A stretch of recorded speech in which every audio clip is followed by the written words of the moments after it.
Ύστερα ο Ιησούς πήγε και κάθισε στο όρος των ελαιών και ήρθαν οι μαθητές του και τον ρώτησαν ιδιαιτέρως «Πες μας, πότε θα γίνουν αυτά και ποιο σημάδι θα δείξει πως πλησιάζει η παρουσία σου και η συντέλεια του κόσμου?» Ο Ιησούς τους απάντησε «Προσέχετε μη σας ξεγελάσει κανείς, γιατί πολλοί θα εμφανιστούν σαν Μεσσίες και θα ισχυρίζονται «Εγώ είμαι ο Μεσσίας». Έτσι θα παραπλανήσουν πολλούς. Τότε θα ακούσετε πως γίνονται πόλεμοι ή προετοιμάζονται πόλεμοι. Προσέξτε μην ταραχτείτε, γιατί όλα αυτά πρέπει να γίνουν, αλλά δεν είναι ακόμη το τέλος.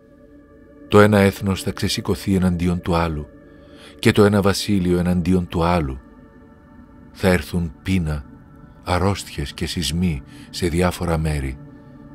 Όλα αυτά όμως είναι σαν τους πρώτους πόνους της γένας. Θα σας παραδώσουν σε βασανιστήρια και θα σας σκοτώσουν κι όλοι οι λαοί θα σας μισούν εξαιτίας μου. Τότε πολλοί θα αποστατήσουν, θα καταδώσουν ο ένας τον άλλον και θα μισούν ο ένας τον άλλον. Θα εμφανιστούν και πολλοί ψευδοπροφήτες και θα παραπλανούν πολλούς. Επειδή μάλιστα θα πληθύνει η κακία, η αγάπη πολλών θα ψυχρανθεί. Όποιος όμως μείνει σταθερός ως το τέλος, αυτός θα σωθεί. Πρώτα θα κηρυχθεί σε όλη την οικουμένη αυτό το Ευαγγέλιο για τη Βασιλεία του Θεού, για να το ακούσουν όλα τα έθνη και ύστερα θα έρθει το τέλος. Όταν λοιπόν θα δείτε να στείνεται στο ιερό το βδέλιγμα της ερημόσεως που προφήτεψε ο Θεός μέσω του προφήτη Δανιήλ, ο αναγνώστης σας καταλάβει, τότε όσοι βρεθούν στην Ιουδαία να φύγουν στα βουνά. Όποιος βρεθεί στο λιακωτό να φύγει χωρίς να κατεβεί να πάρει τα πράγματα από το σπίτι του. Το ίδιο και όποιος βρεθεί στο χωράφι να φύγει χωρίς να γυρίσει πίσω να πάρει το πανοφόρι του, κι αλίμονο στις γυναίκες που θα είναι έγκυες ή θα θυλάζουν εκείνο τον καιρό. Να προσεύχεστε να μην αναγκαστείτε να φύγετε χειμώνα ή μέρα Σάββατο, γιατί τα δεινά που θα συμβούν τότε θα είναι τέτοια που δεν ξανάγιναν από την αρχή του κόσμου έως σήμερα κι ούτε θα ξαναγίνουν. Κι αν δεν λιγόστευε ο Θεός τις ημέρες των δεινών, δεν θα γλίτωνε κανένας, αλλά για χάρη των εκλεκτών θα λιγοστέψει τις ημέρες εκείνες. Αν κάποιος τότε σας πει «Να, εδώ είναι ο Μεσσίας» ή «Να, εκεί είναι», μην τον πιστέψετε, γιατί θα εμφανιστούν ψευδομεσσίες και ψευδοπροφήτες που θα κάνουν μεγάλα και φοβερά θαύματα για να παραπλανήσουν, αν είναι δυνατόν, ακόμα και αυτούς που διάλεξε ο Θεός. Εγώ σας τα είπα πριν γίνουν. Αν λοιπόν σας πούν «Νάτος είναι στην έρημο», μην πάτε. Και αν σας πούν «Νάτος, εκεί είναι κρυμμένος», μην τους πιστέψετε. Γιατί ο Υιός του ανθρώπου θα έρθει τόσο φανερά, όπως η αστραπή που βγαίνει στην Ανατολή και φαίνεται στη Δύση. Κι όπως λέει η παροιμία, όπου το πτώμα, εκεί και τα όρνεα. Αμέσως ύστερα από τα δεινά εκείνης της εποχής, ο ήλιος θα σκοτεινιάσει και το φεγγάρι θα πάψει πια να φέγγει. Τα άστρα θα πέσουν από τον ουρανό και οι ουράνιες δυνάμεις που κρατούν την τάξη του σύμπαντος θα σαλευτούν. Τότε θα εμφανιστεί στον ουρανό το σημάδι του Υιού του ανθρώπου και θα θρηνήσουν όλες οι φυλές της γης. Θα δουν τον Υιό του ανθρώπου να έρχεται πάνω στα σύννεφα του ουρανού με δύναμη και λαμπρότητα μεγάλη. Αυτός θα στείλει τους αγγέλους του να σαλπίσουν δυνατά και να συνάξουν τους εκλεκτούς του από τα 4 σημεία του ορίζοντα, από το ένα άκρο του κόσμου στο άλλο. Πάρτε μάθημα από τη σικιά. Όταν πια μαλακώσουν τα κλαδιά της και βγάλει φύλλα, καταλαβαίνετε πως πλησιάζει το καλοκαίρι. Έτσι κι εσείς, όταν τα δείτε όλα αυτά, να καταλάβετε ότι πλησιάζει το τέλος, ότι βρίσκεται πολύ κοντά. Σας βεβαιώνω πως όλα αυτά θα γίνουν όσο ακόμη ζουν οι άνθρωποι ετούτης της γενιάς. Ο σημερινός κόσμος θα πάψει να υπάρχει. Τα λόγια μου όμως. Ποτέ. Ποια όμως μέρα και ώρα θα έρθει το τέλος, κανένας δεν το ξέρει. Ούτε οι άγγελοι των ουρανών, παρά μόνον ο πατέρας μου. Η παρουσία του Υιού του ανθρώπου θα μοιάζει με ό,τι έγινε την εποχή του Νόε. Εκείνη την εποχή, πριν από τον κατακλυσμό, οι άνθρωποι έτρωγαν και έπιναν, παντρεύονταν και πάντρευαν ως την ημέρα που μπήκε ο Νόε στην Κιβωτό. Δεν κατάλαβαν τίποτε ώσπου ήρθε ο κατακλυσμός και τους αφάνισε όλους. Έτσι θα γίνει και με την παρουσία του Υιού του ανθρώπου. Τότε, από δύο ανθρώπους που θα βρεθούν στο χωράφι, ο ένας θα σωθεί και ο άλλος θα χαθεί. Δύο γυναίκες θα αλέθουν στο μήλο, η μία θα σωθεί και η άλλη θα χαθεί. Να αγρυπνείτε λοιπόν, γιατί δεν ξέρετε ποια μέρα θα έρθει ο Κύριός σας. Και να ξέρετε τούτο, αν ήξερε ο ιδιοκτήτης ενός σπιτιού ποια ώρα θα έρθει ο κλέφτης, θα ξαγρυπνούσε και δεν θα άφηνε να διαρρήξουν το σπίτι του. Γι' αυτό κι εσείς να είστε έτοιμοι, γιατί ο Υιός του ανθρώπου θα έρθει την ώρα που δεν τον περιμένετε.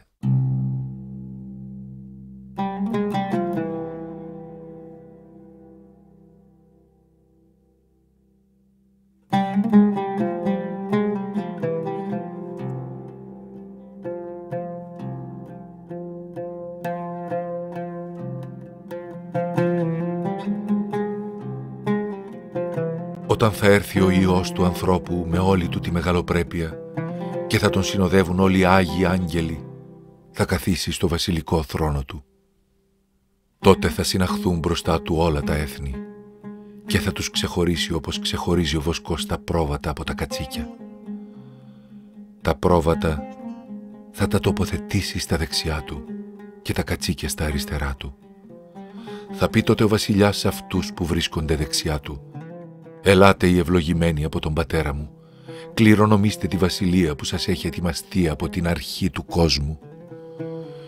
Γιατί πείνασα και μου δώσατε να φάω, δίψασα και μου δώσατε να πιω, ήμουν ξένος και με περιμαζέψατε, γυμνός και με ντύσατε, άρρωστος και με επισκεφθήκατε, φυλακισμένος και ήρθατε να με δείτε».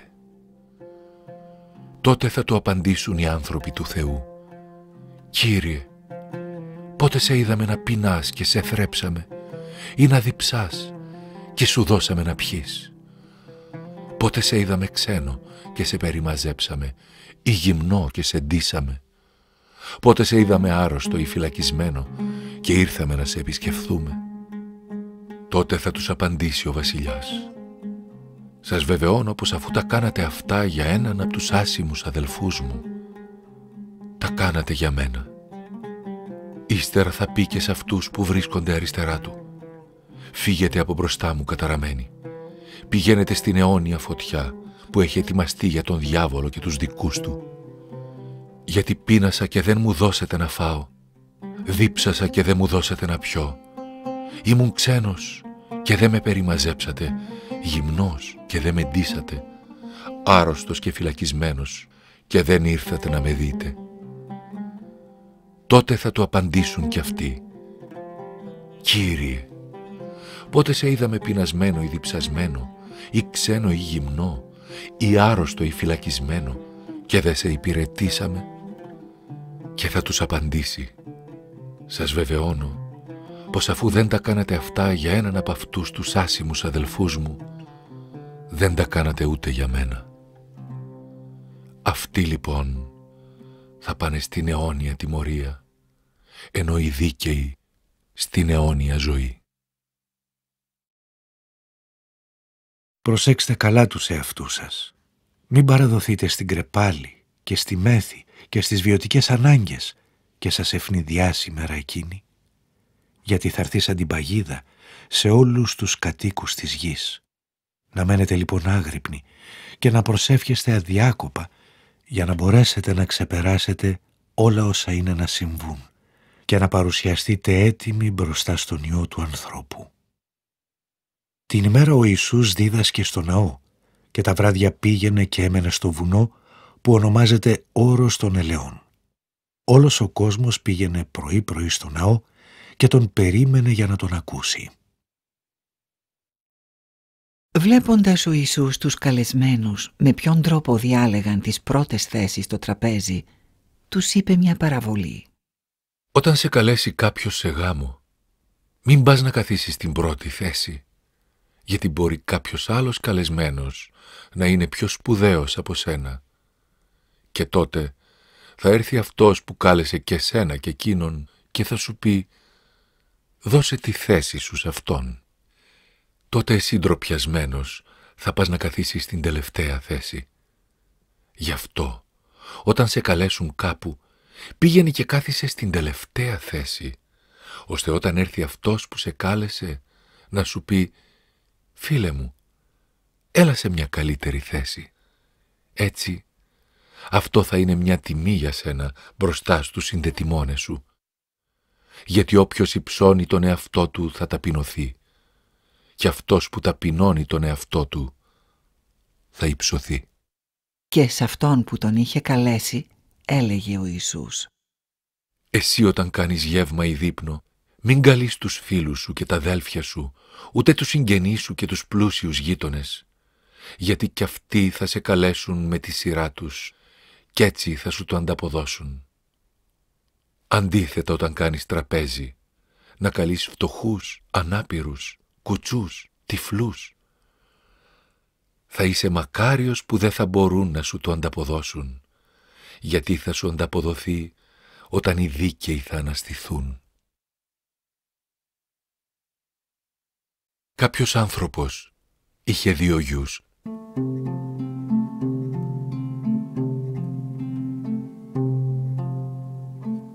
Ο μικρότερος από αυτούς είπε στον πατέρα του: «Πατέρα, δώσε μου το μερίδιο της περιουσίας που μου αναλογεί». Και εκείνος τους μοίρασε την περιουσία.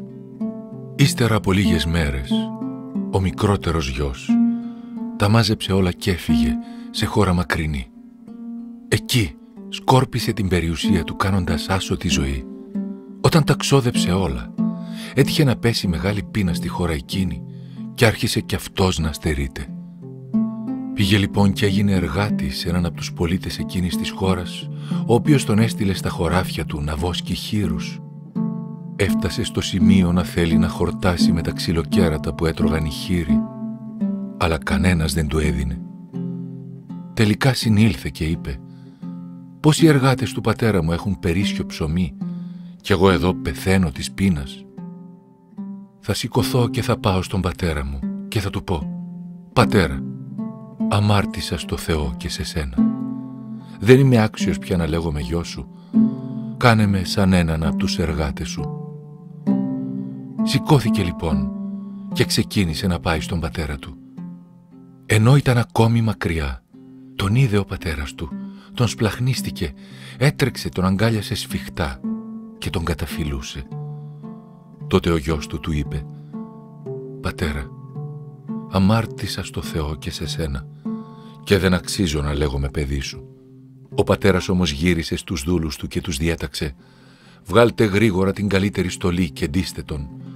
Φορέστε του δαχτυλίδι στο χέρι και δώστε του υποδήματα. Φέρτε το σιτευτό μοσχάρι και σφάξτε το να φάμε και να εφρανθούμε, γιατί αυτός ο γιος μου ήταν νεκρός και αναστήθηκε, ήταν χαμένος και βρέθηκε». Έτσι άρχισαν να εφραίνονται.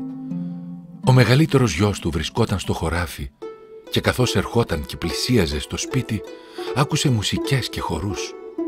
Φώναξε λοιπόν έναν από τους υπηρέτες και ρώτησε να μάθει τι συμβαίνει.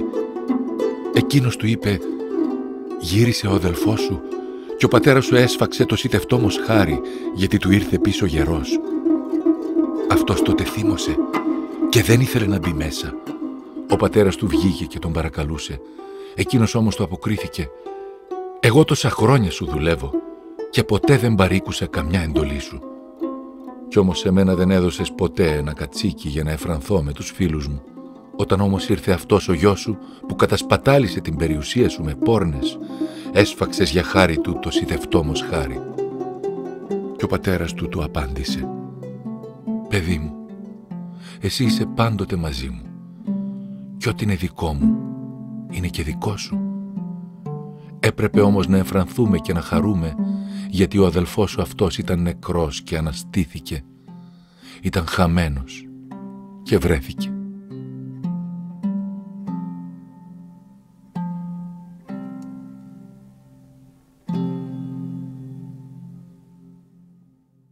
Προσέχετε τη συμπεριφορά σας. Αν ο αδερφός σου κάνει κακό, επιτίμησέ τον, και αν μετανοήσει, συγχώρησέ τον. Αν σου κάνει κακό πολλές φορές την ημέρα και έρθει άλλες τόσες και σου πει μετανοώ, να τον συγχωρήσεις. Οι Απόστολοι είπαν στον Κύριο: «Αύξησε την πίστη μας». Και εκείνος τους είπε: «Αν είχατε πίστη σαν κόκκο συναπιού, θα λέγατε σε αυτή τη μουριά: ξεριζώσου και πήγαινε να φυτρώσει στη θάλασσα, και εκείνη θα σας υπάκουε. Ποιος από εσάς, όταν ο δούλος του που τον έχει για να οργώνει τα χωράφια ή να βόσκει τα πρόβατα, έρθει στο σπίτι από το χωράφι, θα του πει: έλα αμέσως και κάθισε να φας? Δεν θα του πει μάλλον: ετοίμασε να δειπνήσω, ζώσου την ποδιά και υπηρέτησέ με, ώσπου να φάω και να πιω, και μετά θα φας και θα πιείς κι εσύ? Πρέπει μήπως να χρωστάει χάρη στο δούλο επειδή έκανε αυτό που τον διέταξε? Δεν το νομίζω.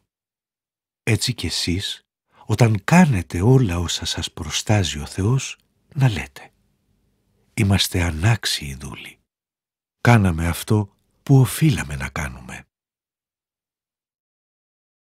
Πηγαίνοντας ο Ιησούς προς την Ιερουσαλήμ, περνούσε ανάμεσα από τη Σαμάρια και τη Γαλιλαία. Καθώς έμπαινε σε ένα χωριό, τον συνάντησαν 10 λεπροί. Στάθηκαν λοιπόν από μακριά και του φώναζαν δυνατά: «Ιησού, αφέντη, ελέησέ μας». Βλέποντάς τους εκείνος, τους είπε: «Πηγαίνετε να σας εξετάσουν οι ιερείς». Και καθώς πήγαιναν, καθαρίστηκαν από τη λέπρα. Ένας από αυτούς, όταν είδε ότι θεραπεύτηκε, γύρισε δοξάζοντας με δυνατή φωνή το Θεό. Έπεσε με το πρόσωπο στα πόδια του Ιησού και τον ευχαριστούσε. Κι αυτός ήταν Σαμαρίτης. Τότε ο Ιησούς είπε: «Δεν θεραπεύτηκαν και οι 10? Οι άλλοι 9 πού είναι? Κανένας τους δεν βρέθηκε να γυρίσει να δοξάσει το Θεό, παρά μόνο τούτος εδώ, ο αλλοεθνής?» Και σ' αυτόν είπε: «Σήκω και πήγαινε στο καλό. Η πίστη σου σε έσωσε». Κάποιος άνθρωπος ήταν πλούσιος, φορούσε πολυτελή ρούχα και το τραπέζι του κάθε μέρα ήταν λαμπρό. Κάποιος φτωχός όμως, που τον έλεγαν Λάζαρο, ήταν πεσμένος κοντά στην πόρτα του σπιτιού του πλουσίου, γεμάτος πληγές, και προσπαθούσε να χορτάσει από τα ψίχουλα που έπεφταν από το τραπέζι του πλουσίου. Έρχονταν και τα σκυλιά και του έγλυφαν τις πληγές. Κάποτε πέθανε ο φτωχός και οι άγγελοι τον πήγαν κοντά στον Αβραάμ. Πέθανε και ο πλούσιος και τον έθαψαν. Στον άδη που ήταν και βασανιζόταν, σήκωσε τα μάτια του και είδε από μακριά τον Αβραάμ και κοντά του το Λάζαρο. Τότε φώναξε ο πλούσιος και είπε: «Πατέρα μου Αβραάμ, σπλαχνίσουμε και στείλε το Λάζαρο να βρέξει με νερό την άκρη του δάχτυλού του και να μου δροσίσει τη γλώσσα, γιατί υποφέρω μέσα σε αυτή τη φωτιά». Ο Αβραάμ όμως του απάντησε: «Παιδί μου, θυμήσου ότι εσύ απόλαυσες την ευτυχία στη ζωή σου, όπως και ο Λάζαρος τη δυστυχία. Τώρα λοιπόν αυτός χαίρεται εδώ και εσύ υποφέρεις. Και εκτός από όλα αυτά υπάρχει ανάμεσά μας μεγάλο χάσμα, ώστε αυτοί που θέλουν να διαβούν από εδώ σε εσάς να μην μπορούν, ούτε και από εκεί μπορούν να περάσουν σε μας». Είπε πάλι ο πλούσιος: «Τότε «Σε παρακαλώ, πατέρα, στείλε τον στο σπίτι του πατέρα μου να προειδοποιήσει τους 5 αδερφούς μου, ώστε να μην έρθουν και εκείνοι σε αυτόν εδώ τον τόπο των βασάνων». Ο Αβραάμ του λέει: «Έχουν τα λόγια του Μωυσή και των προφητών, ας υπακούσουν σε αυτά». «Όχι, πατέρα μου Αβραάμ», του λέει εκείνος, «δεν αρκεί, αλλά αν κάποιος από τους νεκρούς πάει σε αυτούς θα μετανοήσουν». Του λέει τότε ο Αβραάμ: «Αν δεν υπακούνε στα λόγια του Μωυσή και των προφητών, ακόμη και αν αναστηθεί κάποιος από τους νεκρούς, δεν πρόκειται να πιστούν».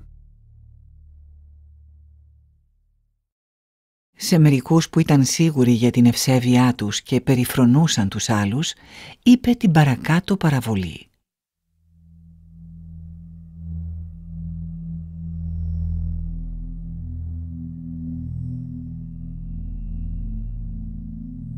Δύο άνθρωποι ανέβηκαν στο ναό για να προσευχηθούν. Ο ένας ήταν Φαρισαίος και ο άλλος τελώνης. Ο Φαρισαίος στάθηκε επιδεικτικά και έκανε την εξής προσευχή σχετικά με τον εαυτό του. «Θεέ μου, σε ευχαριστώ που εγώ δεν είμαι σαν τους άλλους ανθρώπους, άρπαγας, άδικος, μοιχός ή και σαν αυτόν εδώ τον τελώνη. Εγώ νηστεύω 2 φορές την εβδομάδα και δίνω στο ναό το 10ο από όλα τα εισοδήματά μου». Ο τελώνης αντίθετα στεκόταν πολύ πίσω και δεν τολμούσε ούτε τα μάτια του να σηκώσει στον ουρανό. Χτυπούσε το στήθος του και έλεγε: «Θεέ μου, σπλαχνίσου με τον αμαρτωλό. Σας βεβαιώνω πως αυτός έφυγε για το σπίτι του αθώος και συμφιλιωμένος με τον Θεό, ενώ ο άλλος όχι, γιατί όποιος υψώνει τον εαυτό του θα ταπεινωθεί και όποιος τον ταπεινώνει θα υψωθεί». Ενώ βρισκόταν ο Ιησούς στη Βιθανία στο σπίτι του Σίμωνα του λεπρού, την ώρα που έτρωγε, ήρθε μία γυναίκα που κρατούσε ένα αλαβάστρινο δοχείο με μύρο από γνήσια πανάκριβη νάρδο. Έσπασε το δοχείο και έχισε το μύρο στο κεφάλι του. Μερικοί τότε από τους παρόντες αγανάκτησαν και έλεγαν: «Προς τι αυτή η σπατάλη του μύρου? Αυτό το μύρο θα μπορούσε να πουληθεί περισσότερο από 300 δινάρια και το αντίτιμο να δοθεί στους φτωχούς», και επιτιμούσαν τη γυναίκα αυστηρά. Ο Ιησούς όμως τους είπε: «Αφήστε την ήσυχη, γιατί της δημιουργείτε προβλήματα? Έκανε μια καλή πράξη για μένα. Όσο για τους φτωχούς, αυτούς πάντα τους έχετε μαζί σας και μπορείτε να τους ευεργετήσετε όποτε θέλετε. Εμένα όμως δεν θα με έχετε πάντοτε. Αυτή εδώ η γυναίκα έκανε αυτό που μπορούσε. Άλυψε προκαταβολικά το σώμα μου με μύρο για να το ετοιμάσει για την ταφή, και σας βεβαιώνω πως σ' όλον τον κόσμο, όπου κηρυχθεί το Ευαγγέλιο, θα γίνεται λόγος για την πράξη της και έτσι θα τη θυμούνται». Πλησίαζε η γιορτή των Αζήμων που ονομάζεται Πάσχα. Οι αρχιερείς και οι γραμματείς αναζητούσαν ευκαιρία να θανατώσουν τον Ιησού γιατί φοβούνταν τον λαό. Τότε μπήκε ο Σατανάς στον Ιούδα, τον ονομαζόμενο Ισκαριώτη, που ήταν ένας από τους 12 μαθητές. Αυτός πήγε στους αρχιερείς, στους γραμματείς και στους στρατηγούς του ναού και συζήτησε μαζί τους με ποιο τρόπο θα τους παρέδιδε τον Ιησού. Αυτοί χάρηκαν και του υποσχέθηκαν να του δώσουν χρήματα. Εκείνος δέχτηκε και ζητούσε να βρει την κατάλληλη ευκαιρία να τους τον παραδώσει χωρίς να το αντιληφθεί ο όχλος. Έφτασε η γιορτή των Αζήμων, κατά την οποία έπρεπε να θυσιαστεί ο αμνός του Πάσχα. Ο Ιησούς έστειλε τον Πέτρο και τον Ιωάννη με την εξής εντολή: «Πηγαίνετε και ετοιμάστε να φάμε όλοι μαζί το πασχαλινό δείπνο». Εκείνοι τον ρώτησαν: «Πού θέλεις να ετοιμάσουμε?» Και ο Ιησούς τους απάντησε: «Μόλις μπείτε στην πόλη, θα σας συναντήσει κάποιος που θα κουβαλάει μια στάμνα με νερό. Ακολουθήστε τον στο σπίτι που θα μπει και πείτε στον οικοδεσπότη του σπιτιού: ο διδάσκαλος ρωτάει πού είναι το δωμάτιο που θα φάω μαζί με τους μαθητές μου το πασχαλινό δείπνο. Εκείνος τότε θα σας δείξει ένα μεγάλο ανόγι στρωμένο. εκεί να ετοιμάσετε. Έφυγαν και τα βρήκαν όπως ακριβώς τους τα είχε πει και ετοίμασαν το πασχαλινό τραπέζι. Όταν ήρθε η ώρα του δείπνου, ο Ιησούς κάθισε στο τραπέζι μαζί με τους 12 Αποστόλους.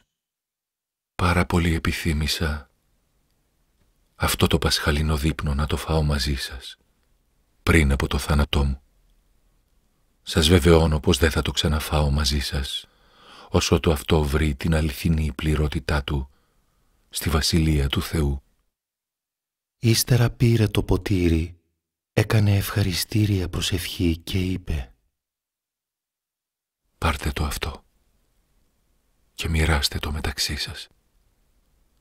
Σας λέω πως από εδώ και πέρα δεν θα ξαναπιώ από τον καρπό του αμπελιού, ώσπου να έρθει η Βασιλεία του Θεού. Ύστερα πήρε άρτο και αφού έκανε ευχαριστήρια προσευχή, τον κομμάτιασε και τους το έδωσε λέγοντας: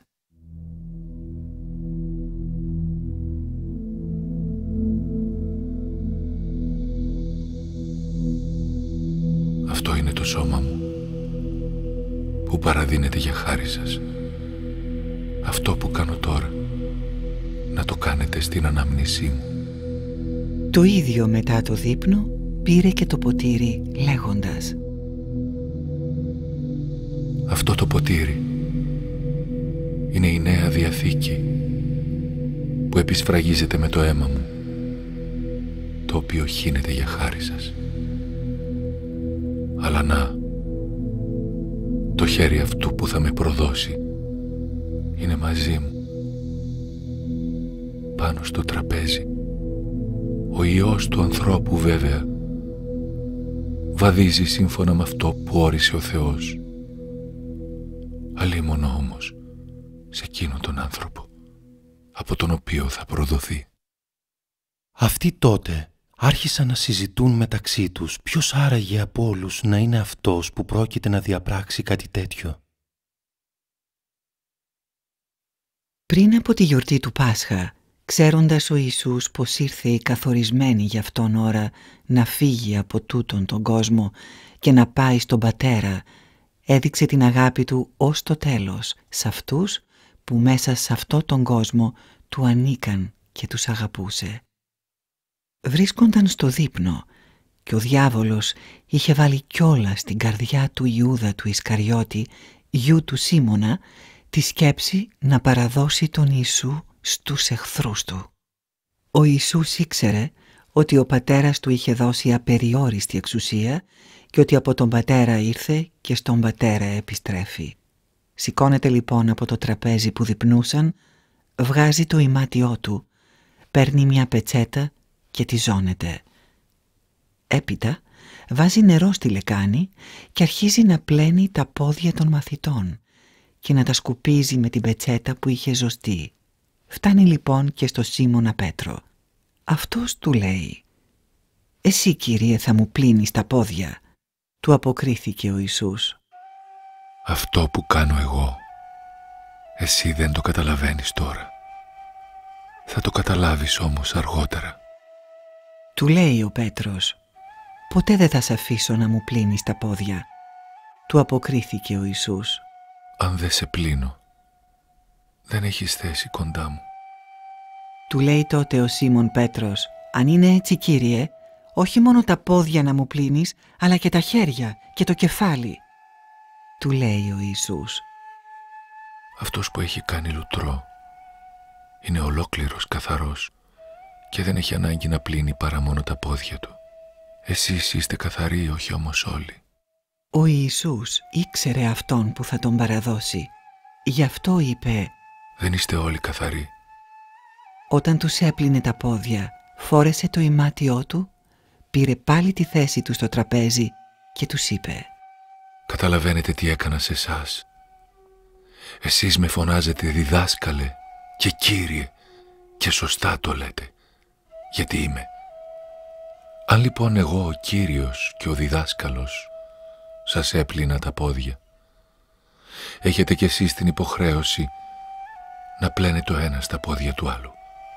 Σας έδωσα το παράδειγμα για να κάνετε κι εσείς όπως έκανα εγώ. Η αλήθεια είναι πως δεν υπάρχει δούλος ανώτερος από τον Κύριό του, ούτε απεσταλμένος ανώτερος από εκείνον που τον έστειλε. Εάν τα μάθατε αυτά, θα είστε μακάριοι αν τα εφαρμόζετε κιόλας. Δεν μιλάω για όλους σας. Εγώ ξέρω ποιους διάλεξα. Πρέπει όμως να εκπληρωθεί αυτό που είπε η Γραφή. Εκείνος που μοιράζεται μαζί μου το ψωμί στράφηκε εναντίον μου. Σας τα λέω από τώρα πριν γίνουν, ώστε όταν γίνουν να πιστέψετε ότι εγώ είμαι αυτός στον οποίον αναφέρονται αυτά. Σας βεβαιώνω ότι όποιος δέχεται αυτόν που στέλνω εγώ, εμένα δέχεται, και όποιος δέχεται εμένα, δέχεται και εκείνον που με έστειλε.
Όταν τα είπε αυτά ο Ιησούς, ταράχτηκε μέσα του βαθιά, μίλησε ανοιχτά και είπε: «Αλήθεια σας λέω, ένας από εσάς θα με προδώσει στους εχθρούς μου». Οι μαθητές κοίταζαν ο ένας τον άλλον με απορία, μην ξέροντας για ποιον μιλάει. Ένας από τους μαθητές του, που ο Ιησούς τον αγαπούσε, ήταν γερμένος στο τραπέζι κοντά στο στήθος του. Κάνει λοιπόν νόημα σε αυτόν ο Σίμων Πέτρος να μάθει ποιος ήταν αυτός για τον οποίο μιλούσε. Έγειρε τότε εκείνος ο μαθητής στο στήθος του Ιησού και τον ρώτησε: «Ποιος είναι, Κύριε?» Ο Ιησούς αποκρίθηκε: «Είναι εκείνος στον οποίο θα δώσω ένα κομμάτι ψωμί αφού το βουτήξω στο πιάτο».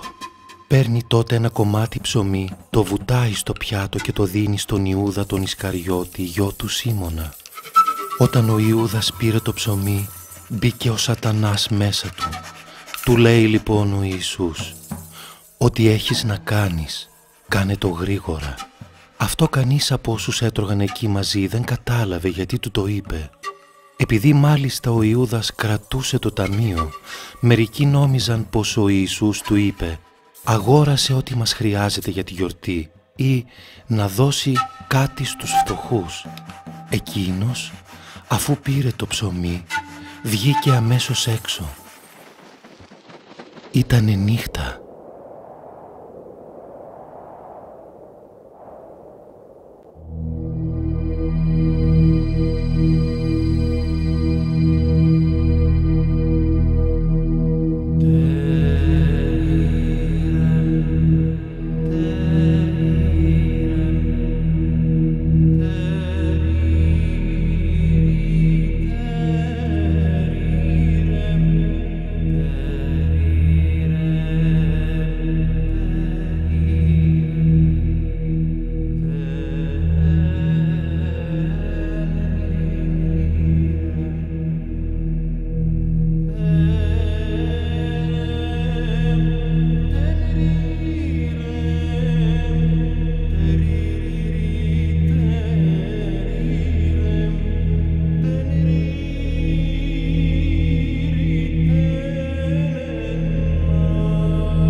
απέστρεψα από εσχήνης εν πτυσμάτων.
Όταν εκείνος έφυγε, λέει ο Ιησούς, «Ήρθε τώρα η ώρα να φανερωθεί η δόξα του Υιού του ανθρώπου και ο Θεός να δοξαστεί εξαιτίας του.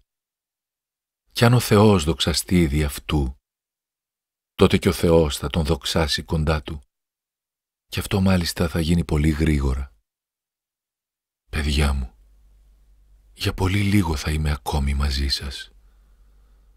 Θα με αναζητήσετε. Και αυτό που είπα στους Ιουδαίους, πως δηλαδή εκεί που πηγαίνω εγώ, εσείς δεν μπορείτε να έρθετε, το λέω και σε εσάς τώρα. Σας δίνω μια νέα εντολή, να αγαπάτε ο ένας τον άλλο. Όπως σας αγάπησα εγώ, να αγαπάτε κι εσείς ο ένας τον άλλο. Έτσι θα σας ξεχωρίζουν όλοι πως είστε μαθητές μου. Αν έχετε αγάπη ο ένας για τον άλλον. Εν τούτο γνώσονται πάντες, ότι εμείς μαθητές εστε, εάν αγάπην έχετε εν αλλήλεις.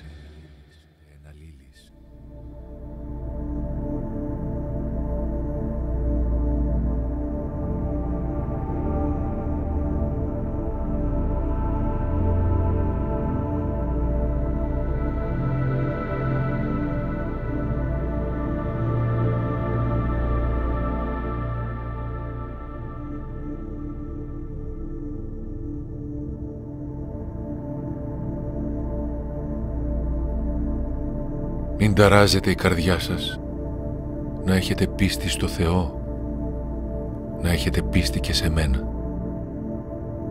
Στο σπίτι του πατέρα μου υπάρχουν πολλοί τόποι διαμονής. Αν δεν υπήρχαν, θα σας το έλεγα. Εγώ πηγαίνω να σας ετοιμάσω τόπο. Και όταν πάω και σας ετοιμάσω τόπο, πάλι θα έρθω και θα σας πάρω κοντά μου, ώστε όπου είμαι εγώ να είστε κι εσείς. Ξέρετε βέβαια και που πηγαίνω και την οδό που οδηγεί εκεί. «Κύριε», του λέει ο Θωμάς, «δεν ξέρουμε που πηγαίνεις. Πώς λοιπόν μπορούμε να ξέρουμε την οδό που οδηγεί εκεί?» Ο Ιησούς του απάντησε, «Εγώ είμαι η οδός, η αλήθεια και η ζωή. Κανείς δεν πηγαίνει στον πατέρα παρά μόνο αν περάσει από μένα. Αν με είχατε γνωρίσει, θα είχατε γνωρίσει και τον πατέρα μου. Αλλά και από τώρα τον γνωρίζετε και τον έχετε δει. «Κύριε», του λέει ο Φίλιππος, «δείξε μας τον πατέρα και αυτό μας αρκεί», του λέει ο Ιησούς. «Τόσον καιρό είμαι μαζί σας, Φίλιππε, και δεν με έχεις γνωρίσει. Αυτός που έχει δει εμένα, έχει δει τον πατέρα. Πώς μπορείς εσύ να λες, δείξε μας τον πατέρα? Δεν πιστεύεις πως εγώ είμαι αχώριστος από τον πατέρα και ο πατέρας από μένα? Τα λόγια που σας λέω εγώ δεν τα λέω από μόνος μου. Και ο πατέρας που είναι ένα με μένα, αυτός πραγματοποιεί τα έργα.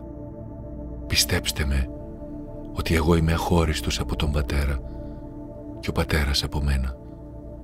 Αν πάλι δεν πιστεύετε στο λόγο μου, πιστέψτε εξαιτίας των ίδιων των έργων. Σας βεβαιώνω πως αυτός που πιστεύει σε μένα θα κάνει και εκείνος τα ίδια έργα που κάνω εγώ και μάλιστα ακόμη μεγαλύτερα από αυτά, γιατί εγώ πηγαίνω κοντά στον πατέρα. Και ό,τι ζητήσετε στο όνομά μου θα το κάνω, ώστε η δόξα του πατέρα να φανερωθεί μέσω του Υιού. Αν ζητήσετε κάτι στο όνομά μου, εγώ θα το πραγματοποιήσω.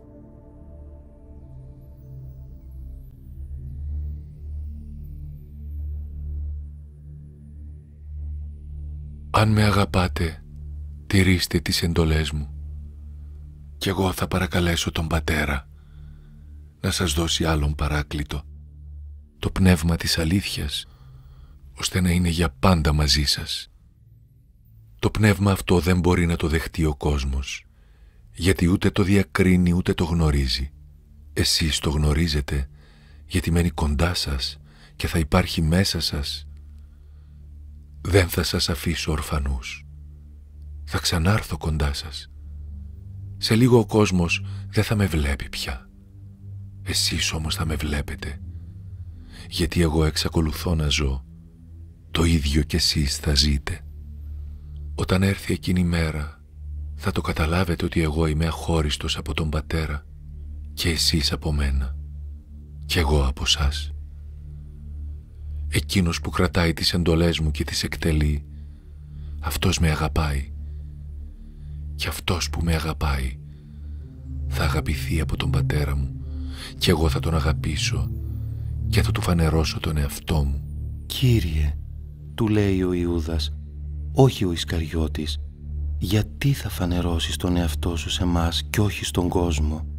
Αποκρίθηκε ο Ιησούς. «Όποιος με αγαπάει θα τηρήσει το λόγο μου και ο Πατέρας μου θα τον αγαπήσει και θα έρθουμε σε αυτόν και θα κατοικήσουμε μαζί του. Αυτός που δεν με αγαπάει δεν ακολουθεί τα λόγια μου. Τα λόγια όμως που ακούτε δεν προέρχονται από εμένα, αλλά από τον Πατέρα που με έστειλε.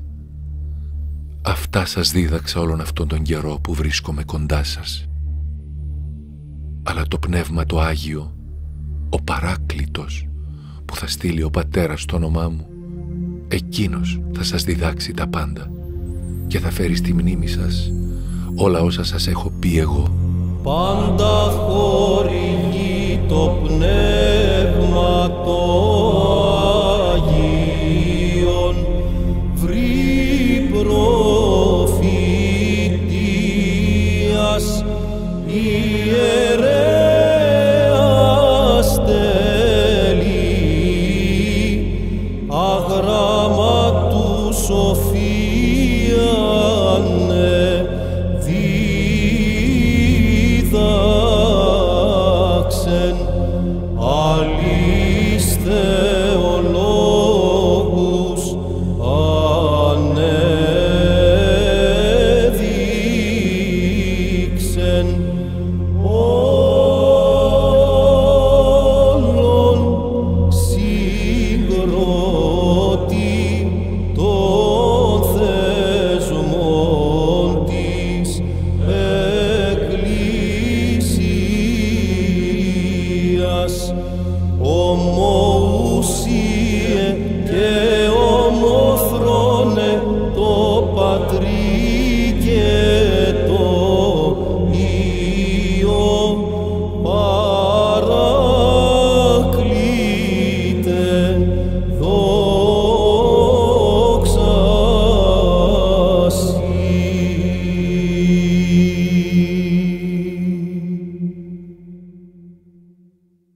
Φεύγω και σας αφήνω την ειρήνη. Τη δική μου ειρήνη σας δίνω. Δεν σας τη δίνω όπως τη δίνει ο κόσμος. Μην ανησυχείτε και μη δειλιάζετε. Ακούσατε αυτό που σας είπα. Φεύγω, αλλά θα ξανάρθω κοντά σας. Αν με αγαπούσατε, θα χαιρόσασταν που σας είπα ότι πηγαίνω στον πατέρα, γιατί ο πατέρας είναι ανώτερος από μένα. Σας τα είπα αυτά τώρα πριν γίνουν, ώστε όταν τα δείτε να γίνονται, να πιστέψετε. Δεν θα μιλήσω πια για πολύ μαζί σας, γιατί ο κυρίαρχος αυτού του κόσμου έρχεται να με θανατώσει, αν και δεν έχει πάνω μου καμιά εξουσία. Ο κόσμος όμως πρέπει να αναγνωρίσει ότι αγαπώ τον πατέρα και πεθαίνοντας κάνω αυτό που ήταν η εντολή του. Και τώρα σηκωθείτε. Ας φύγουμε από εδώ.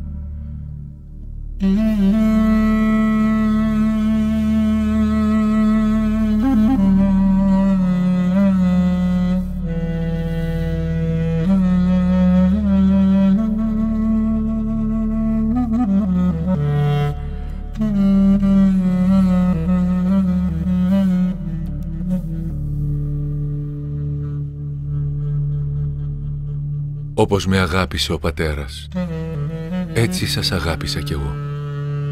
Μείνετε πιστοί στην αγάπη μου. Και θα μείνετε πιστοί στην αγάπη μου αν τηρήσετε τις εντολές μου, όπως εγώ τήρησα τις εντολές του πατέρα μου, και γι' αυτό μένω πιστός στην αγάπη του. Σας τα είπα αυτά, ώστε η χαρά η δική μου να είναι μέσα σας και η χαρά σας να είναι ολοκληρωμένη. Αυτή είναι η δική μου εντολή. Να αγαπάτε ο ένας τον άλλον, όπως εγώ σας αγάπησα. Κανείς δεν έχει μεγαλύτερη αγάπη από εκείνον που θυσιάζει τη ζωή του για χάρη των φίλων του. Εσείς είστε φίλοι μου, αν κάνετε αυτά που εγώ σας παραγγέλω. Δεν σας ονομάζω πια δούλους, γιατί ο δούλος δεν ξέρει τι κάνει ο κύριος του. Σας ονομάζω φίλους, γιατί σας έκανα γνωστά όλα όσα άκουσα από τον πατέρα μου.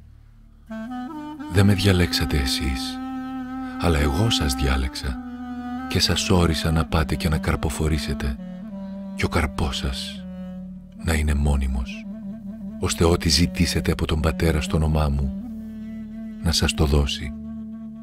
Αυτήν την εντολή σας δίνω, να αγαπάτε ο ένας τον άλλον. Τώρα όμως εγώ πηγαίνω σε εκείνον που με έστειλε και κανένας σας δεν με ρωτάει που πηγαίνω. Μόνο που η λύπη έχει γεμίσει την καρδιά σας, επειδή σας τα είπα αυτά.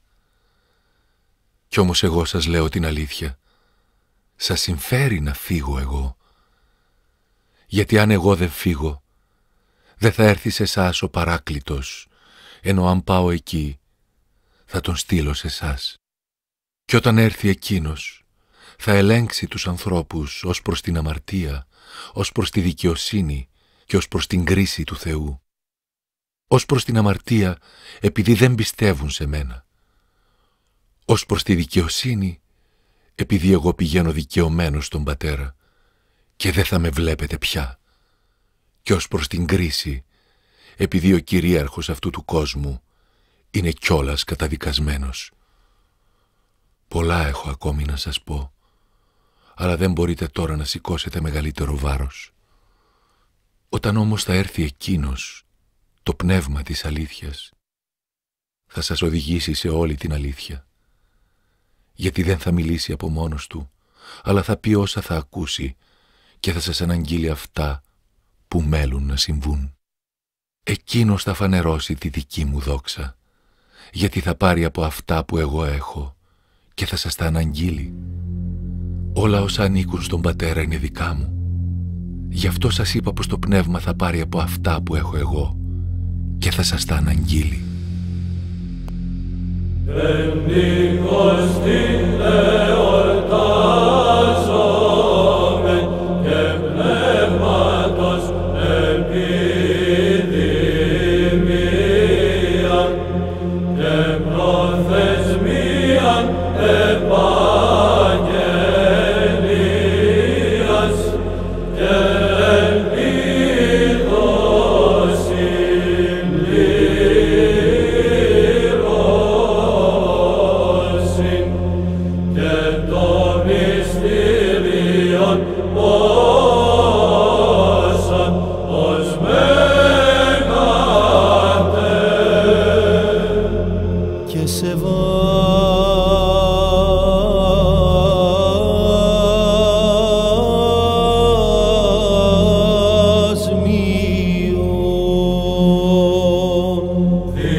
Σε λίγο δεν θα με βλέπετε πια, αλλά και πάλι σε λίγο θα με δείτε, γιατί εγώ πηγαίνω στον Πατέρα. Είπαν τότε μερικοί μαθητές του μεταξύ τους: τι σημαίνει αυτό που μας λέει «σε λίγο δεν θα με βλέπετε, αλλά και πάλι σε λίγο θα με δείτε»? Και τι σημαίνει «πηγαίνω στον Πατέρα»? Συζητούσαν λοιπόν τι να σημαίνει αυτό το «σε λίγο» που λέει. Δεν καταλαβαίνουμε τι θέλει να πει. Ο Ιησούς κατάλαβε πως ήθελαν να τον ρωτήσουν και τους είπε: συζητάτε μεταξύ σας για αυτό που σας είπα. Σε λίγο δεν θα με βλέπετε και πάλι σε λίγο θα με δείτε. Σας βεβαιώνω πως εσείς θα κλάψετε και θα θρηνήσετε, ενώ ο κόσμος θα χαρεί. Εσείς θα λυπηθείτε. Η λύπη σας όμως θα μετατραπεί σε χαρά.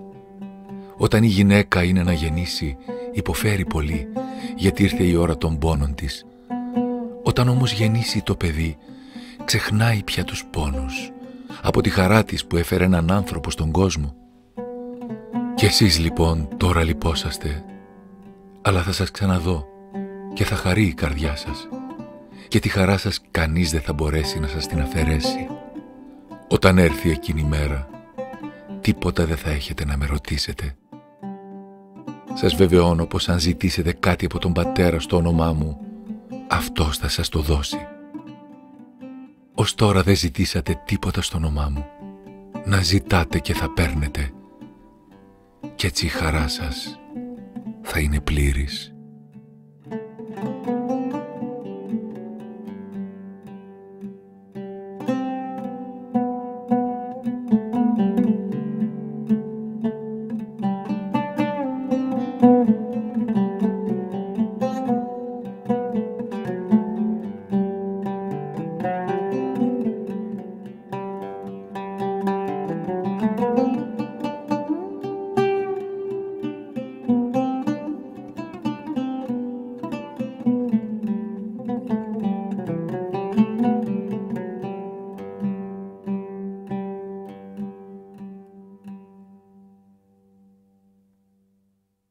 Αφού έψαλαν τους καθιερωμένους ψαλμούς, βγήκαν να πάνε στο όρος των ελαιών.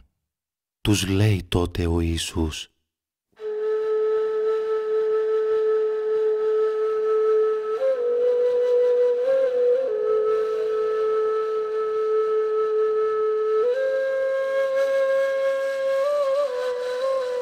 Αυτή τη νύχτα όλοι σας θα χάσετε την εμπιστοσύνη σας σε μένα. Όπως άλλωστε το λέει και η Γραφή, θα σκοτώσω το βοσκό και θα σκορπιστούν τα πρόβατα του κοπαδιού. Μετά την Ανάστασή μου όμως, θα σας περιμένω στη Γαλιλαία, όπου θα πάω πριν από σας. Είπε επίσης ο Κύριος: Σίμων, Σίμων, ο Σατανάς ζήτησε να σας δοκιμάσει σαν το σιτάρι στο κόσκινο. Εγώ όμως προσευχήθηκα για σένα, να μην εκλείψει η πίστη σου. Και εσύ όταν ξαναβρεις την πίστη σου, στήριξε τους αδελφούς σου. Εκείνος του είπε: «Κύριε, μαζί σου εγώ είμαι έτοιμος να πάω και στη φυλακή, ακόμη και στο θάνατο». Ο Ιησούς τότε του είπε: «Σε βεβαιώ πως αυτή τη νύχτα, προτού λαλήσει ο πετεινός, θα με απαρνηθείς 3 φορές». Ο Πέτρος όμως του λέει: «Δεν θα σε απαρνηθώ, έστω κι αν χρειαστεί να πεθάνω μαζί σου». Τα ίδια έλεγαν κι όλοι οι άλλοι μαθητές. Αφού τα είπε αυτά, ο Ιησούς σήκωσε τα μάτια του στον ουρανό και είπε: «Πατέρα, έφτασε η ώρα. Φανέρωσε τη δόξα του Υιού σου, ώστε και ο Υιός να φανερώσει τη δική σου δόξα. Εσύ του έδωσες εξουσία πάνω σε όλους τους ανθρώπους. Έτσι κι αυτός θα δώσει την αιώνια ζωή σε όλους αυτούς που το εμπιστεύτηκες. Και να ποια είναι η αιώνια ζωή? Να αναγνωρίζουν οι άνθρωποι εσένα ως το μόνο αληθινό Θεό, καθώς και εκείνον που έστειλες, τον Ιησού Χριστό. Εγώ φανέρωσα τη δόξα σου πάνω στη γη, αφού ολοκλήρωσα το έργο που μου ανέθεσες να κάνω. Τώρα λοιπόν εσύ, Πατέρα, δόξασέ με κοντά σε σένα, με τη δόξα που είχα κοντά σου, προτού να γίνει ο κόσμος. Εγώ σε έκανα γνωστό στους ανθρώπους που τους πήρες μέσα από τον κόσμο και μου τους εμπιστεύτηκες. Ανήκαν σε σένα και εσύ τους έδωσες σε μένα και έχουν δεχτεί το λόγο σου. Αυτοί τώρα ξέρουν πως όλα όσα μου έδωσες προέρχονται από σένα, γιατί τις διδαχές που μου έδωσες εγώ τις έδωσα σε αυτούς και αυτοί τις δέχτηκαν και αναγνώρισαν πως πραγματικά από σένα προέρχομαι και πίστεψαν πως εσύ με έστειλες στον κόσμο. Εγώ για αυτούς παρακαλώ. Δεν παρακαλώ για τον κόσμο, αλλά για αυτούς που μου έδωσες, γιατί ανήκουν σε σένα. Και όλα όσα είναι δικά μου είναι και δικά σου, και τα δικά σου είναι και δικά μου, και δι' αυτόν θα φανερωθεί η δόξα μου. Τώρα δεν είμαι πια μέσα στον κόσμο, ενώ αυτοί μένουν μέσα στον κόσμο, και εγώ έρχομαι σε σένα.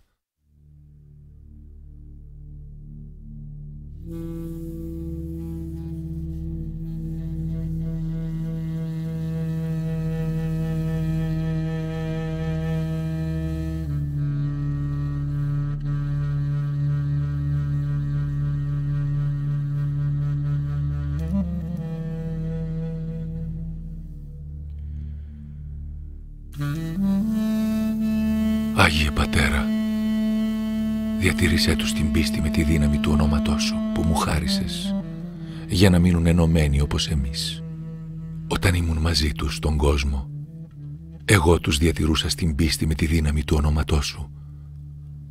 Αυτούς που μου έδωσες τους φύλαξα και κανένας από αυτούς δεν χάθηκε, παρά μόνο ο άνθρωπος της απώλειας, για να εκπληρωθούν τα λόγια της Γραφής. Τώρα όμως εγώ έρχομαι σε σένα και τα λέω αυτά όσο είμαι ακόμα στον κόσμο, ώστε να έχουν τη δική μου τη χαρά μέσα τους σε όλη την πληρότητά της. Εγώ τους έδωσα το δικό σου μήνυμα. Ο κόσμος όμως τους μίσησε, γιατί δεν ανήκουν στον κόσμο, όπως κι εγώ δεν προέρχομαι από τον κόσμο. Σε παρακαλώ, όχι να τους πάρεις από τον κόσμο, αλλά να τους προστατέψεις από τον διάβολο. Δεν προέρχονται από τον πονηρό κόσμο, όπως κι εγώ δεν προέρχομαι από αυτόν τον κόσμο. Με την αλήθεια σου ξεχώρισέ τους από τον κόσμο. Ο δικός σου ο λόγος είναι αλήθεια. Όπως εσύ έστειλες εμένα στον κόσμο, έτσι κι εγώ έστειλα στον κόσμο αυτούς. Και για χάρη τους αφιερώνω και προσφέρω τον εαυτό μου σε σένα, ώστε κι αυτοί, με τη βοήθεια της αλήθειας, να είναι αφιερωμένοι σε σένα. Δεν προσεύχομαι μόνο για αυτούς, αλλά και για εκείνους που με το κήρυγμα αυτών θα πιστεύουν σε μένα, ώστε να είναι όλοι ένα, όπως εσύ Πατέρα, είσαι ενωμένος με μένα κι εγώ με σένα. Να είναι κι αυτοί ενωμένοι με μας κι έτσι ο κόσμος να πιστέψει ότι με έστειλες εσύ. Εγώ τη δόξα που μου έδωσες την έδωσα σε αυτούς για να είναι ένα μεταξύ τους, όπως είμαστε εμείς ένα.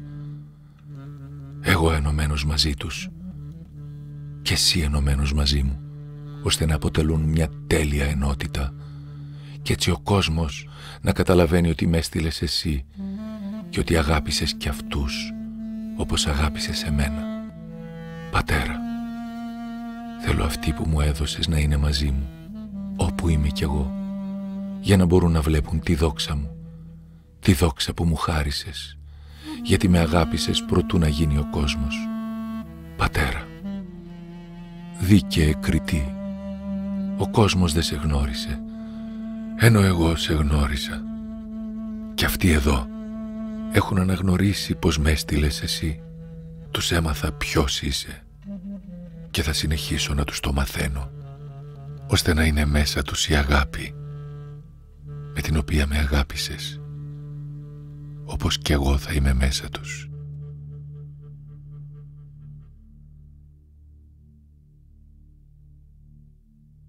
Όταν τελείωσε την προσευχή του ο Ιησούς, βγήκε μαζί με τους μαθητές του και πήγαν στην απέναντι πλευρά του χυμάρου των Γέδρων. Εκεί ήταν ένας κήπος όπου μπήκε ο Ιησούς και οι μαθητές του. Αυτόν τον τόπο τον ήξερε ο Ιούδας, αυτός που τον πρόδωσε, γιατί πολλές φορές πήγαινε εκεί ο Ιησούς με τους μαθητές του.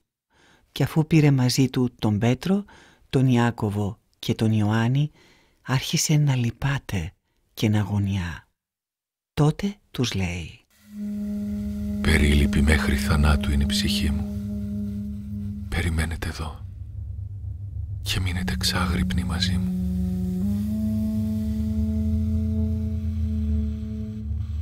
Εκείνος απομακρύνθηκε από αυτούς σε απόσταση πετροβολιάς, γονάτισε και άρχισε να προσεύχεται με τούτα τα λόγια: Πατέρα, αν θέλεις γλίτωσέ με από αυτό το ποτήρι.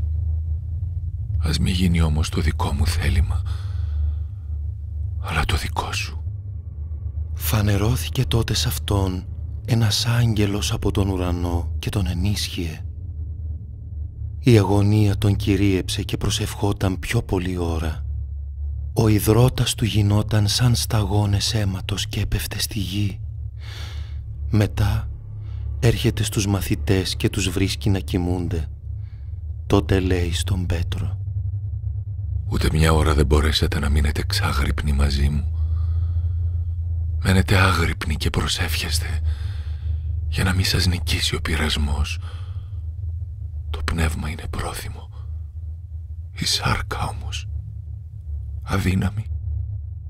Για δεύτερη φορά απομακρύνθηκε και προσευχήθηκε με τούτα τα λόγια: Πατέρα μου, αν δεν μπορώ να αποφύγω αυτό το ποτήρι, αλλά πρέπει να το πιω,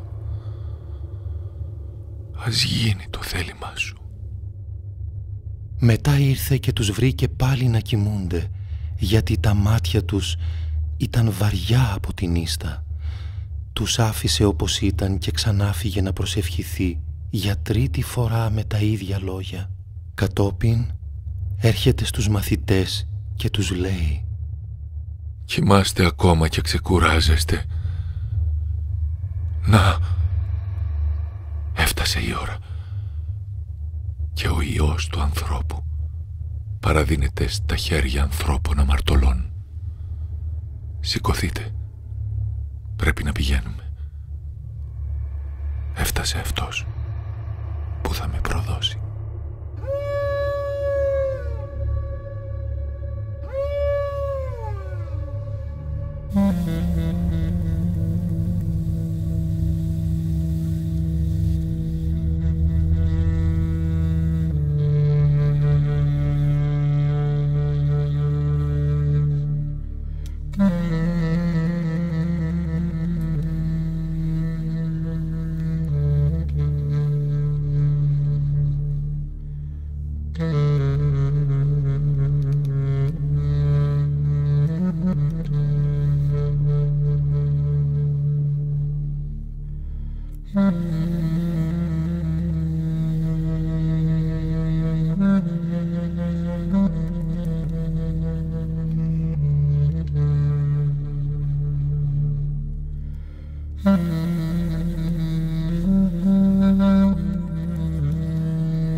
Μιλούσε ακόμα ο Ιησούς όταν έφτασε ο Ιούδας, ένας από τους 12.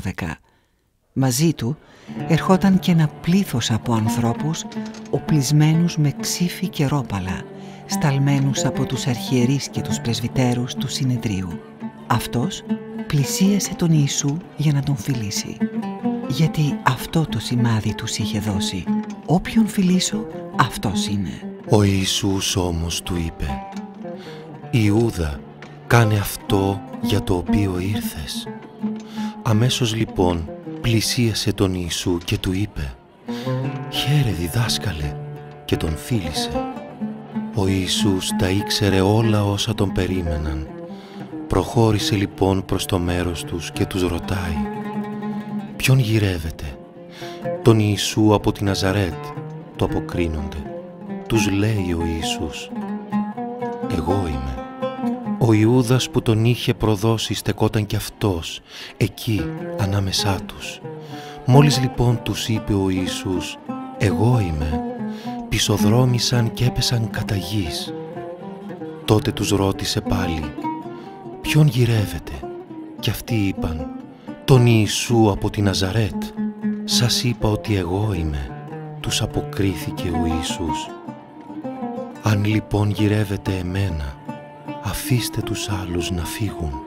Έτσι εκπληρώθηκε ο λόγος που είχε πει: «Δεν άφησε να χαθεί ούτε ένας από αυτούς που μου εμπιστεύθηκες». Ο Σίμων Πέτρος είχε ένα μαχαίρι, το τραβάει, χτυπάει το δούλο του αρχιερέα και του κόβει το δεξί αυτί. Τότε ο Ιησούς είπε στον Πέτρο: «Βάλε το μαχαίρι στη θήκη, γιατί όλοι όσοι τραβούν μαχαίρι, από μαχαίρι θα πεθάνουν. Βάλε το μαχαίρι στη θήκη. Θέλεις να μην πιω το ποτήρι που όρισε ο πατέρας για μένα? Ή θα ρεις πως δεν μπορώ να παρακαλέσω τον πατέρα μου και αυτός να μου στείλει για συμπαράσταση πάνω από 12 λεγεώνες αγγέλους? Πώς όμως θα βγουν αληθινές οι γραφές ότι έτσι πρέπει να γίνει?» Γύρισε ύστερα στο πλήθος ο Ιησούς και είπε: «Ληστείς είμαι και βγήκατε να με συλλάβετε με ξύφη και ρόπαλα. Κάθε μέρα καθόμουν στο ναό και δίδασκα, κι όμως δεν με συλλαμβάνατε. Αυτό όμως έγινε για να βγουν αληθινές οι προφητείες της Γραφής». Τότε οι μαθητές του τον εγκατέλειψαν όλοι και έφυγαν.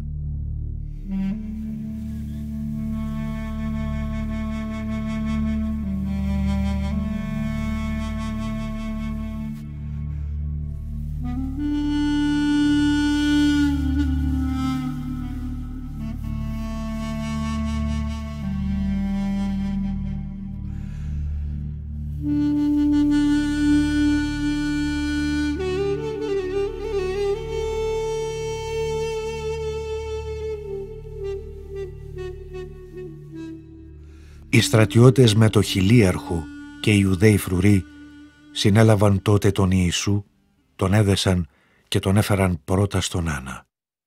Αυτός ήταν πεθερός του Καϊάφα, που είχε για εκείνη τη χρονιά το αξίωμα του αρχιερέα. Ο Καϊάφας ήταν εκείνος που είχε δώσει τη συμβουλή στους Ιουδαίους άρχοντες ότι συμφέρει να πεθάνει ένας άνθρωπος για το καλό ολόκληρου του λαού. Ο αρχιερέας έκανε ερωτήσεις στον Ιησού για τους μαθητές του και για τη διδασκαλία του. Ο Ιησούς του απάντησε: «Εγώ μίλησα φανερά στον κόσμο. Μιλούσα πάντοτε στις συναγωγές και στο ναό, όπου μαζεύονταν πάντοτε οι Ιουδαίοι. Κρυφά δεν δίδαξα τίποτε. Τι ρωτάς εμένα?» Ρώτησε αυτούς που άκουσαν τι τους είπα. Αυτοί ξέρουν εγώ τι είπα. Μόλις είπε αυτά τα λόγια, ένας από τους φρουρούς που ήταν εκεί κοντά έδωσε ένα ράπισμα στον Ιησού και του είπε: «Έτσι απαντάς στον αρχιερέα?» «Αν είπα κάτι κακό», του απάντησε ο Ιησούς, «πες ποιο ήταν αυτό. Αν όμως μίλησα σωστά, γιατί με χτυπάς?» Τότε ο Άννας έστειλε τον Ιησού δεμένο στον αρχιερέα Καϊάφα. Αυτοί που συλλάβανε τον Ιησού τον έσυραν στον αρχιερέα Καϊάφα, όπου συγκεντρώθηκαν οι γραμματείς και οι πρεσβύτεροι. Ο Πέτρος τον ακολουθούσε από μακριά ως την αυλή, στο παλάτι του αρχιερέα. Εκεί μπήκε μέσα και κάθισε με τους υπηρέτες, περιμένοντας να δει τι θα απογίνει. Οι αρχιερείς, οι πρεσβύτεροι και όλα τα μέλη του συνεδρίου ζητούσαν να βρουν μια ψεύτικη μαρτυρία σε βάρος του Ιησού για να τον καταδικάσουν σε θάνατο. Παρουσιάστηκαν πολλοί ψευδομάρτυρες, αλλά δεν βρήκαν την κατηγορία που ήθελαν. Τελικά όμως παρουσιάστηκαν 2 ψευδομάρτυρες που έλεγαν: «Αυτός είπε, μπορώ να γκρεμίσω το ναό του Θεού και μέσα σε 3 μέρες να τον ξαναχτίσω». Ο αρχιερέας σηκώθηκε και του είπε: «Δεν έχεις να πεις τίποτα? Τι είναι αυτά που σε κατηγορούν?» Ο Ιησούς όμως σιωπούσε και ο αρχιερέας του είπε: «Σε εξορκίζω στο όνομα του αληθινού Θεού να μας πεις αν εσύ είσαι ο Μεσσίας, ο Υιός του Θεού». «Είμαι, όπως μόνος σου το είπες. Και σας λέω πως σύντομα θα δείτε τον Υιό του ανθρώπου να κάθεται στα δεξιά του Θεού και να έρχεται πάνω στα σύννεφα του ουρανού». Διέριξε τότε τα ημάτια του από αγανάκτηση ο αρχιερέας και είπε: «Αυτό είναι βλασφημία στον Θεό. Τι μας χρειάζονται τώρα πια οι μάρτυρες? Να, μόλις τώρα ακούσατε τα βλάσφημα λόγια του. Τι απόφαση παίρνετε?» Και αυτοί αποκρίθηκαν: «Είναι ένοχος και πρέπει να θανατωθεί». Τότε τον έφτισαν στο πρόσωπο και τον χτύπησαν, ενώ άλλοι του έδιναν ραπίσματα λέγοντας: «Μεσσία, σαν προφήτης που είσαι, πες μας ποιος σε χτύπησε?»